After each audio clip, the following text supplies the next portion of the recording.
Hey everybody, it's Wendy from Cinnamon Sweet Shop. Today I'm going to be doing something a little different in that I'm going to be making keto brownies.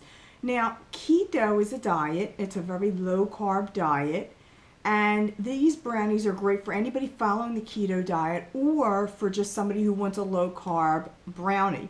So what you're going to need is some cocoa powder. Now I'm using my Dutch process, but you could use regular cocoa powder.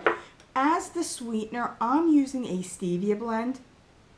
You can use erythritol, and I do have the measurements at my link below. The measurements for using erythritol are going to be a little bit different than stevia, so be sure to check that out. Don't just assume anything. Also, when you're on the keto diet, you tend to have a, how should I put this, lower sweet tooth, less craving for sugar. So you want to adjust the sweetness to your liking. You may find that what I have is just too much sweetener for you, or maybe not enough. So you're going to have to play around with these brownies a little bit. Also going to be using some almond meal, some baking powder. Now I like to use my vegan buttery sticks, but you can use real butter as long as it's unsalted, vanilla extract, an egg, and I'm going to top it with some almond butter combined with some melted, again you can use butter, and then when I use almond butter I always like to add a little bit of some almond extract into it. Now if you don't want to use almond butter or you don't happen to have it on hand, you can use peanut butter in place of the almond butter and just leave out the extract. In a small pan over medium heat, we're going to melt the butter or your buttery sticks and the sweetener together, and you're going to mix this just until the sweetener is combined, and it can take a couple of minutes to do this. It will depend on the kind of sweetener you use. Some sweeteners are finer and they dissolve quicker than other sweeteners. Pour your butter, your melted butter, into a large bowl, and then add in the cocoa powder, just a little bit of salt, like a pinch of salt, and your vanilla extract.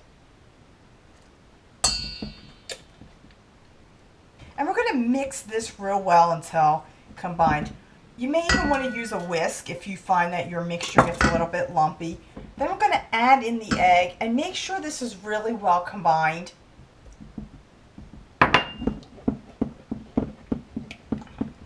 Add in the baking powder and then the almond flour, and then mix that in. Now I have a 6-inch round pan that I lined with parchment paper, and I sprayed it real well with vegetable oil. And I'm going to be baking the brownies in this. It is a small pan. Pour this in, or as I like to say, just dump it in, because it's not really of a pourable consistency. I spread this out with my hands. I just found it easier to use my clean hands than a spatula. I'm going to bake this in a 350-degree oven for about 25 to 30 minutes. You want to keep an eye on these. For the drizzle topping, in a small pan, combine the butter, the almond paste, or the almond butter, or the peanut butter, whatever you chose to use,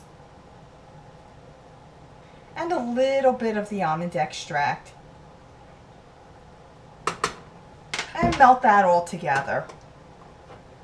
To fancy this up a bit, I'm just taking the drizzle and with a spoon just going up and down, back and forth. As you can see, you could add some chopped nuts to this if you want as a topping, or you could even use some ground up cocoa bean, also known as the cocoa nibs that you find in the health food store. Now guys, I do have the macros listed below and on my website, where the recipe is also at, cinnamonsweetshop.com. So don't forget, for this recipe, all my other recipes, make sure you check out the link below and subscribe to this YouTube channel for much, much more. I'll see you in my next video.